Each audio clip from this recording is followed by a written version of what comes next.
students, welcome back to my YouTube channel Jaideep Sir's Maths Mania. In today's video lecture, I will discuss with you Marvel paper set solution paper number 4 section A. See, first question true false. What we have given 1 by 2, 2 by 3, 5 by 6, 1 by 4 is in arithmetic progression. तो हमें पता है कि कोई भी sequence या series तभी AP में हो सकता है जब उनके बीच का डिफरेंस क्या हो, टर्म्स के बीच का डिफरेंस सेम हो। तो यहाँ पे हम वही चेक करेंगे अरिथमेटिक प्रोग्रेशन में है कि नहीं, वो चेक करने के लिए तो सबसे पहले d is equal to a2 minus a1, तो उसका आंसर मिला 1/6। फिर हमने चेक किया a3 माइनस a2, तो हमें आंसर मिला 1/6। काफी बार स्टूडेंट्स क्या करते हैं कि ये दो टर्म्स का डिफरेंस सेम देख के यहाँ पे लिख लेते हैं true, yes it is in arithmetic progression, but ऐसा नहीं है स्टूडेंट। देखो यहाँ पे हमने a4 माइनस a3 किया तो हमें डिफरेंस कितने का मिला, -7/12 का। दैट मीन्स यहाँ पे टर्म्स के बीच का डिफरेंस सेम नहीं है, so given statement is false. क्या आएगा ये, given statement is false, it is not in arithmetic progression. Now second question, point -4 6 have perpendicular distance 4 from y axis। तो अगर यहाँ पे हम -4 6 को डिनोट करें तो आपको पता है कि x नेगेटिव है, that means x negative and y positive है, दैट मीन्स ये आएगा सेकेंड क्वाड्रेंट में। तो यहाँ पे कहीं -4 होगा, यहाँ पे 6 है, तो ये पॉइंट यहाँ पे आएगा। हमें कहाँ से डिस्टेंस फाइंड करना है, y एक्सिस से। तो हमें पता है कि y एक्सिस पे x कोऑर्डिनेट क्या होता है, 0। ठीक है, तो 0 6 यहां से अगर हम परपेंडिकुलर डिस्टेंस फाइंड करें तो आफ्टर अप्लाइंग डिस्टेंस फॉर्मूला -4 -0 का होल स्क्वायर प्लस 6 -6 का होल स्क्वायर, तो -4 का स्क्वायर प्लस 0 का square, so OP is equal to 4। So given statement is true. Now question number 3, 8 sec square -8 tan square is equal to 8। तो हमें पता है कि यहाँ पे हमारे पास एक आइडेंटिटी है sec square -tan square is equal to 1। तो यहाँ पे हम वही आइडेंटिटी का यूज करेंगे। दोनों में से मैंने 8 कॉमन निकाल दिया, तो अंदर बचा sec square -tan square, और sec square -tan square होता है 1, तो 8 into 1 answer is 8। Now question number 4, two lines y is equal to 4x and x is equal to 4y intersect each other at point 1 1। तो given statement is false. Why, because हमें दो equations given है, x is equal to 4y and y is equal to 4x। अगर मैं यहाँ पे y की value को इक्वेशन नंबर 1 में रखूं तो x इज इक्वल टू क्या हो जाएगा, 4 4 16x। नाउ ये x को इस साइड ले लो तो x 16x minus x that become 15x and 15x is equal to 0, so x is equal to क्या हो जाएगा, 0। एंड ये x की वैल्यू अगर हम इक्वेशन 2 में रखें तो y is equal to 4 into 0, तो क्या हो जाएगा, y is equal to 0। So given statement is also false, क्योंकि यहाँ पे हमें कोऑर्डिनेट्स क्या मिले, कहाँ पे इंटरसेक्ट हो रहा है, 0 0 पे। Now question number 5, if a line intersect circle at one and only one point then the line is tangent to the circle. तो हमें पता है कि कोई भी लाइन अगर सर्कल को एक ही पॉइंट पे इंटरसेक्ट करती है तो ये लाइन को हम क्या बोलते हैं, tangent of a circle. Now question number 6, equation x² - x + 1 is equal to 0 is not a real zeros. यहाँ पे इसकी जगह पे आएगा हैज, ठीक है, बट यहाँ पे हम इंग्लिश ग्रामर पे नहीं जाते हैं। यहाँ पे क्या पूछा है कि x² - x + 1 को कोई भी रियल रूट्स नहीं है।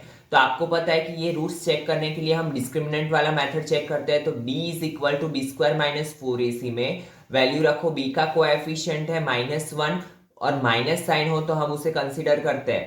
तो -1 का स्क्वायर -4, a की जगह पे 1 और c की जगह पे ऑल्सो 1, तो 1 - 4 that is -3 and -3 less than 0, so it has no real roots. -3 है, दैट मीन्स अगर d की वैल्यू लेस देन 0 हो तो हम क्या बोलते हैं कि इक्वेशन को रियल रूट्स नहीं है।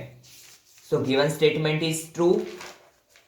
Now fill ups question number 7, cot² α minus cos² α is equal to, answer क्या आएगा, तो -1। यहाँ पे आपको कंफ्यूज करने के लिए क्या दिया हुआ है, cos² पीछे दिया है, cot² आगे। हमारी जो आइडेंटिटी है स्टूडेंट वो क्या है, cos² α माइनस cot² α। कभी कभी हम जल्दी जल्दी में कि भाई cot square and cos square है तो आंसर 1 ही होगा। तो ऐसा नहीं है, आपको चेक करना है। पहले क्या होता है, cos square alpha minus cot square alpha is equal to 1। अगर मैं माइनस बाहर निकालूं तो it become cot square alpha minus cos square alpha is equal to 1, और ये माइनस मैंने दे दिया राइट हैंड साइड पे। तो आंसर क्या मिला, cot square alpha minus cos square alpha is equal to -1। Now question number 8, 20th term of an arithmetic progression 10 7 4 dot dot dot is blank. तो देखो a इज इक्वल टू क्या है हमारे पास 10, d is equal to क्या है a2 minus a1, that mean 7 minus 10 that is -3, और हमें क्या फाइंड करना है 20th टर्म। तो a20 इज इक्वल टू क्या होगा a प्लस 19d, और d की वैल्यू क्या है हमारे पास -3। तो यहाँ पे अगर वैल्यू पुटअप करें तो a20 क्या मिलेगा -47। Now tangent intersect circle in blank point. तो हमें पता है टेंजेंट सर्कल को एक ही पॉइंट पे इंटरसेक्ट करता है, तो यहाँ पे क्या आएगा 1 point. Question number 10, for any arithmetic progression a45 minus a30 is equal to 75 then d is equal to blank. तो जब भी हमें दो टर्म्स के बीच का डिफरेंस दिया हो तो हमारे पास डिफरेंस फाइंड करने का एक इक्वेशन है, इसे नोट डाउन कर लेना अपनी नोटबुक में। d is equal to a m minus a n upon m minus n, that means mth term minus nth term upon m minus n, where a m क्या है हमारा a45, A N क्या है a30, m की जगह पे 45, n की जगह पे 30, एंड डिफरेंस क्या दिया हुआ है हमें 75 अपॉन 45 माइनस 30 दैट इज 15, तो 15 5 से 75, so answer is 5। Now question number 11, if x bar minus z is equal to 3 and x bar plus z is equal to 45 then m is equal to blank. तो यहाँ पे दो equations है, हमें चाहिए m। तो सबसे पहले हमें इक्वेशन पता होना चाहिए कि हमारे पास तीनों को रिलेट करता हुआ एक इक्वेशन है, मीन मीडियन और मोड को, z is equal to 3m minus 2x bar. तो m फाइंड करने के लिए मेरे पास z भी होना चाहिए, x बार भी होना चाहिए, और वो दोनों कहां से मिलेंगे, तो मेरे पास दो अलग अलग इक्वेशंस है, दोनों का मैंने एलिमिनेशन कर दिया। तो minus z plus z cut, x bar plus x bar it become 2x bar, 45 plus 3 it is 48, तो x bar is equal to 24, और x बार की वैल्यू आप दोनों में से कोई भी इक्वेशन में रखो तो आपको मिलेगा z इज 21, एंड z की वैल्यू और x बार की वैल्यू हम इक्वेशन में रखेंगे तो z is equal to 21, x bar is equal to 24, तो मीडियन क्या मिला 23। Now question number 12, 1 plus 1 plus 1 plus 1 plus 1 plus 1 plus dot dot dot 1 plus 1 plus n minus 1 times.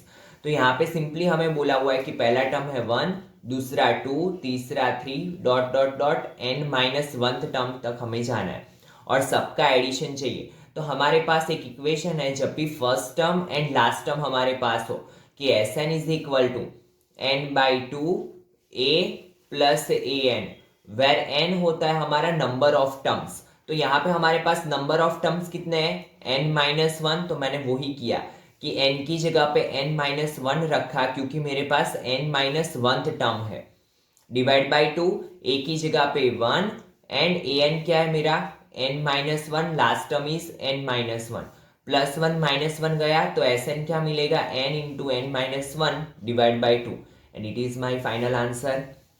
Now question number 13, alpha, beta and gamma are the zeros of the cubic polynomial p of x is equal to ax cube plus bx square plus cx plus d, then 1 upon alpha plus 1 upon beta plus 1 upon gamma is equal to blank। तो सबसे पहले जब भी ऐसा कोई question दिया हो तो इसे सिंप्लीफाई कर लो स्टूडेंट। तो हमें पता है कि हमें क्या करना पड़ेगा, तीनों में डिनोमिनेटर अलग अलग है तो एलसीएम लेना पड़ेगा, और अल्फा बीटा एंड गैमा का एलसीएम ले तो क्या मिलेगा अल्फा बीटा गैमा। तो अल्फा बीटा गैमा लाने के लिए यहाँ पे अल्फा ऑलरेडी है, मुझे बीटा गैमा से मल्टीप्लाई करना पड़ेगा ऊपर नीचे, तो यहाँ पे आया बीटा गैमा। यहाँ पे बीटा है तो मुझे अल्फा गैमा से मल्टीप्लाई करना पड़ेगा, तो यहाँ पे आया अल्फा गैमा। यहाँ पे गैमा है मेरे पास तो मुझे अल्फा बीटा से मल्टीप्लाई करना पड़ेगा, तो alpha beta. Now it is a sum of product of zeros, और इसका इक्वेशन हमारे पास है क्यूबिक पोलिनोमियल में c बाई ए, और प्रोडक्ट ऑफ जीरो का क्यूबिक पोलिनोमियल में इक्वेशन है -d/a, a cut, so answer is -c/d। ठीक है, तो फाइनल आंसर क्या होगा हमारा -c/d। Now next question, question number 14, 37x plus 53y is equal to 150 and 53x plus 37y is equal to 30, then x plus y is equal to blank। तो जब भी हमें ऐसे x plus y या x minus y के form में पूछा हो ना, तो हमें देखना है अगर x plus y पूछा है तो बिना देखे आपको क्या करना है, दोनों इक्वेशन का एडिशन। तो अगर हम दोनों इक्वेशन का एडिशन करते हैं तो यहाँ पे मिलेगा 90x plus 90y is equal to 180। हमें क्या चाहिए, x प्लस वाई, दोनों में से 90 को कॉमन निकालो, 90 को कॉमन निकाला तो यहाँ पे बचेगा x plus y is equal to 180 divide by 90, तो 180 डिवाइड बाई 90 इज 2, तो x plus y is equal to 2, answer a. Now question number 15, if 4 is the root of quadratic equation -8 plus x square plus kx is equal to 0, then value of unknown k is। तो देखो यहाँ पे 4 हमें क्या बोला हुआ है, एक रूट बोला हुआ है, तो हम x की जगह पे क्या रखेंगे 4, और x की जगह पे 4 रखते हैं तो after simplification we will get k is equal to -2 and that is our answer. So answer c is the right option. Now question number 16, for AP series whose common difference is 3, यहाँ पे हमें series का common difference क्या दिया हुआ है 3, that means d is equal to 3, a18 minus a14 we have to find. तो अभी मैंने आपको इक्वेशन बोला कि d इज इक्वल टू क्या इक्वेशन है, am minus an upon m minus n, where m कितना है 18, n की जगह पे 14, तो a18 minus a14 upon m की जगह पे 18, n की जगह पे 14, so 3 is equal to a18 minus a14 upon 18 minus 14 that is 4, और ये 4 जाएगा मल्टीप्लीकेशन में, तो 3 4 जा 12, तो a18 माइनस a14 कितना मिलेगा हमें 12, so answer c is the right option. Now question number 17, the tangent point to the tangent xy of the centre of O is y। हमें क्या बोला हुआ है कि यहाँ पे एक टेंजेंट xy है और जो सेंटर से xy of the centre of O is y and yz is the diameter of the circle. yz क्या बोला हुआ है हमें, डायमीटर ऑफ द सर्कल, तो सर्कल पे जो पॉइंट है टेंजेंट का उसे हमने दिया नेम y। नाउ XOY हमें दिया हुआ है, सॉरी XOZ हमें दिया हुआ है, XOZ इज इक्वल टू 120, तो हमें फाइंड करना है OXY, ये एंगल हमें फाइंड करना है। जब भी जियोमेट्री का क्वेश्चन आए तो पहले फिगर ड्रॉ करना रखो, ताकि आधा क्वेश्चन तो आपका फिगर से ही सॉल्व हो जाएगा। तो अभी देखो अगर यहाँ पे हम ऑब्जर्व करें तो यहाँ पे जो XOZ एंड XOY, ठीक है, ऐसा कुछ बन रहा है, तो XOZ एंड XOY ये है 120 और ये है 60, क्योंकि ये दोनों का एडिशन कितना होता है 180, क्योंकि ये क्या बना रहे हैं लीनियर पेयर ऑफ एंगल, जो आप 9th में पढ़ चुके हो, और लीनियर पेयर ऑफ एंगल में दो एंगल का एडिशन कितना होता है 180, तो यहाँ पे क्या होगा XOZ plus XOY is equal to 180, so XOY कितना मिलेगा 60 डिग्री, और XOY 60 है, हमें पता है कि टेंजेंट रेडियस के साथ 90 का एंगल बनाता है, तो ये 60 ये 90 150, तो ये बचा वो कौन सा एंगल होगा 30 डिग्री, तो यहाँ पे क्या लिखेंगे, so OXY is equal to 30 degree, तो OXY कितना मिला हमें 30 degree. Now the prime factor of 100 is, 100 के प्राइम फैक्टर हमें पता है 2 2 सा 4, 4 5 सा 20, 5 सा 100, तो 2 स्क्वायर मल्टीप्लाई 5 स्क्वायर, यहाँ पे आपकी मार्वल में प्रिंटिंग मिस्टेक है ऑप्शन बी में, तो करेक्ट ऑप्शन है ऑप्शन बी, बट वहां पे क्या आएगा 2^2 इंटू 5^2।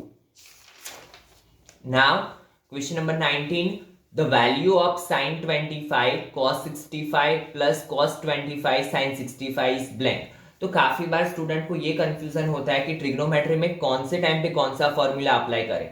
तो देखो हर एक फॉर्मूला का एक अपना मेथड है, यहाँ पे हमें ऑब्जर्व करना है कि ये 25 और ये 65, और दोनों का अगर मैं एडिशन करूं तो ये बनता है 90, तो यहाँ पे कौन सी आइडेंटिटीज लगेगी, कॉम्प्लीमेंट्री एंगल वाली, ठीक है। तो उसके लिए हम क्या करते हैं, तो एक कोई भी एक ट्रिग्नोमेट्री रेशियो को एज इट इज रखो, यहाँ पे साइन 25 को मैं एज इट इज रखता हूँ और कॉस 65 को कन्वर्ट करता हूँ। मुझे पता है कि 65 को मैं क्या लिख सकता हूँ, 90 माइनस 25। ठीक है, वो आपको ऑटोमेटिकली सेट करके दिया होगा। वैसे ही यहाँ पे मैंने cos 25 को एज इट इज रखा और sin 65 में 65 को चेंज किया। 65 की जगह पे मैंने लिखा 90 minus 25। Got it. Now sin 25 हमें पता है cos 90 minus theta that become sin theta. तो ये जो 25 है वो थीटा की जगह पे है और ये 90 cos को कन्वर्ट कर देगा sin में। तो sin into sine, sine square 25, cos into cos that become cos square 25 and sin square theta plus cos square theta that is 1. So option B is the correct option. Now question number 20.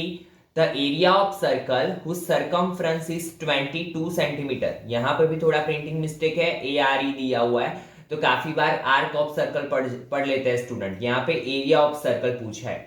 तो area of circle whose circumference is 22 centimetre. तो यहाँ पे हमें radius ना देके क्या दिया हुआ है, सर्कमफ्रेंस। तो हमें पता है कि सर्कमफ्रेंस दिया हुआ हो तो सर्कमफ्रेंस से हम इजीली क्या फाइंड कर लेंगे, radius of a circle.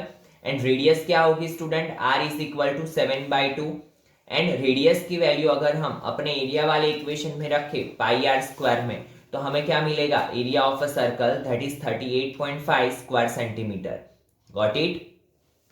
Now match the following. Question number 21 section A में हमें दिया हुआ है पोलिनोमियल और यहाँ पे पूछा है नंबर ऑफ मैक्सिमम जीरोस।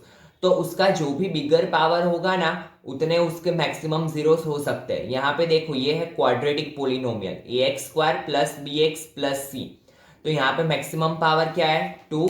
तो उसके मैक्सिमम जीरोस कितने हो सकते हैं, 2। Now it is a linear polynomial ax plus b। यहाँ पे मैक्सिमम पावर कितना है, 1।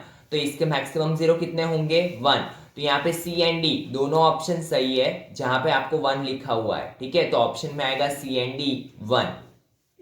नाउ लास्ट क्वेश्चन ये पेपर का सेक्शन ए में दिया हुआ है a card drawn at random from well shuffled deck of 52। हमें 52 कार्ड्स में से कोई एक कार्ड को उठाना है। ठीक है, उसमें हमें प्रोबेबिलिटी पूछी है रेड कलर का कार्ड आने की प्रोबेबिलिटी। तो हमें पता है कि रेड कलर के 26 कार्ड होते हैं क्योंकि प्लेइंग कार्ड्स में दो ही कलर्स होते हैं, एक होता है ब्लैक कलर और दूसरा होता है रेड कलर। ठीक है, तो रेड कलर के कितने कार्ड है, 26। तो वो 26 में से कोई भी कार्ड हो सकता है। तो ऊपर आएगा 26, नीचे आएगा 52। नाउ 26 2 सा 52, सो आंसर इज 1/2, बी 1/2। नाउ 24 में हमें पूछा है किंग आने की प्रोबेबिलिटी। तो किंग कितने होते हैं, तो हमें पता है कि 4 अलग अलग टाइप्स होते हैं, हार्ट, क्लब, स्पेड। तो उसमें से चारों के अलग अलग एक एक किंग होते हैं। तो क्या होगा, ऊपर आएगा 4, नीचे आएगा 52 एंड 4 13 सा 52। तो 1/13 इज द राइट आंसर। तो यहाँ पे क्या आएगा, सी 1/13। तो इसी के साथ स्टूडेंट आज का आपका सेक्शन ए कंप्लीट हुआ। In next lecture we will discuss section A of paper number 5 and after completing section A we will start next section of Marvel paper set solution. ठीक है, तो चलिए मिलते हैं नेक्स्ट लेक्चर में। Thank you students.